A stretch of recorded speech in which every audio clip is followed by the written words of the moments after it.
కార్యకర్తలు అందరూ ఇస్తారు, అభిమానులు అందరూ ఇస్తారు, గుండెల్లో పెట్టుకుంటారు.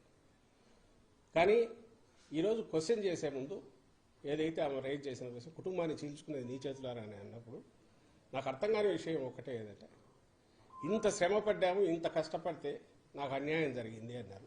ఏ అన్యాయమో చెప్పాలి, స్పష్టంగా చెప్పాలి. ఇదిగో నాకు ఈ అన్యాయం చేశారని. ఏదైనా పదవుల పంపకంలో అన్యాయం చేశారా? పదవుల పంపకంలో అన్యాయం, పదవులు ఇవ్వలేదు అని అంటే ఒక రాజకీయ పార్టీ కానీ ప్రజాస్వామ్యంలో కుటుంబం పదవులు పంచుకోవడానికి ఉందా? ఇప్పుడు పదవుల్లో భాగస్వామ్యం, అధికారంలో భాగస్వామ్యాలు ఉంటాయా? అది సబబేనా?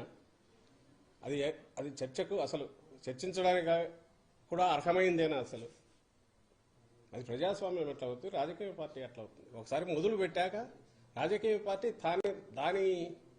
దాని స్వరూపం అది తీసుకుంటుంది. ఆ ఒక స్వరూపం తీసుకున్నాక అందులో ముందు నుంచి పునాదుల దగ్గర నుంచి ఉన్న వాళ్ళు ఉంటారు, ఎదుగుతున్న కొద్ది మధ్యలో జాయిన్ వాళ్ళు ఉంటారు. ఆ ప్రవాహం ఎంత అప్రతిహతంగా ముందుకు పోతుందో, ఎంత బలంగా కొత్త ఆలోచనలను కూడా తీసుకోగలుగుతుందో, అభివృద్ధి కాగలుగుతుందో అంతకాలం అది మనగలుగుతుంది, నిలబడుతుంది.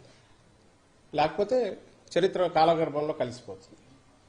ఉదాహరణకు ఆమె పార్టీని వైఎస్ఆర్ తెలంగాణ పార్టీ అని పెట్టారు. అక్కడ చిన్న ఏదో పెట్టారు, తిరిగారు, కష్టపడినారు అనుకుంటే మరి అక్కడ కూడా చాలామందికి ఏదో వాళ్ళు కష్టపడి ఉంటారుగా. శ్రమలమ్మ ఒకటే కాదుగా, చాలామంది కష్టపడి ఉంటారుగా. మరి వాళ్ళ భవిష్యత్తు గురించి ఏం ఆలోచించారు? వాళ్ళకు ఏం న్యాయం చేశారు? ఏ రాజకీయ పార్టీలో అది కుదురుతుందా? లేదా పదవి కోసం ఆమె ఆ రోజు తన అన్న కోసం నిలబడి చేశారా? దానికి ఏమన్నా అది దాని గురించి స్పెసిఫిక్గా ఆమె ఏదైనా చెప్పగలిగితే దానికి ఎవరైనా ఆన్సర్ ఇవ్వచ్చు.